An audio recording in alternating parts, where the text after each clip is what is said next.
Ертең Байқоңыр кешенінен Союз ТМА-18М зымыраны халықаралық ғарыш станциясына экспедиция аттанады.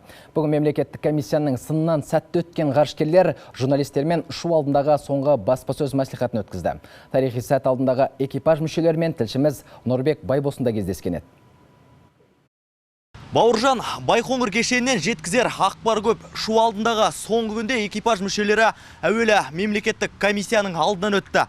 Ғарышкерлерді сыннан өткізген комиссия мүшелері экипаждың шу алдындағы дайындығын оң бағалады.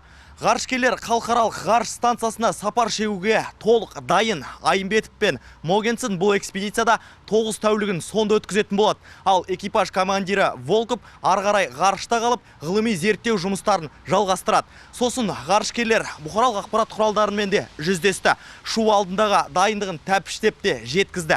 Журналистермен жылы жүздескен басқосуда экспедиция мүшелері бірнеше сауалдарға да жауап берді. Сұрақтардың көпшілігі Сергей Волков пен қазақстандық ғарышкер Айдын Айымбетовке жолданды. Экипаж командирі алдағы экспедицияда құрамға толық сенім білдіретіндігін жеткізді. Андреас Могенсен мен Айдын Айымбетов жұлдызды қалашықта менімен бірге дайындықтан толық өткені. Мен өз экипажымды жақсы танимын десем болады. Сапарымыз сәтті болады деп сенеміз. Баспасөз мәслихатына ғарышкерлердің туыстары мен отбасы мүшелері де қатысты. Біз мұнда Айдынның отбасымен жүздесіп, сұхбаттасудың да сәт түсті. Я желаю папе удачного полета и мягкую. Мен әкемнің алдағы сапарына тек сәттілік тілеймін. Ғарышқа ұшу мен қонуы жайлы болсын дегім келеді. Ол жақта менің әкем өзге ғаламшарлықтармен кездескенін, олардың балаларын көргенін қалаймын. Әкем мен жақсы көретін жер планетасына аман-есен оралса болды. Орайы келгенде ғарышкерлердің денсаулығын бақылаушы дәрігер маманмен де жүздестік.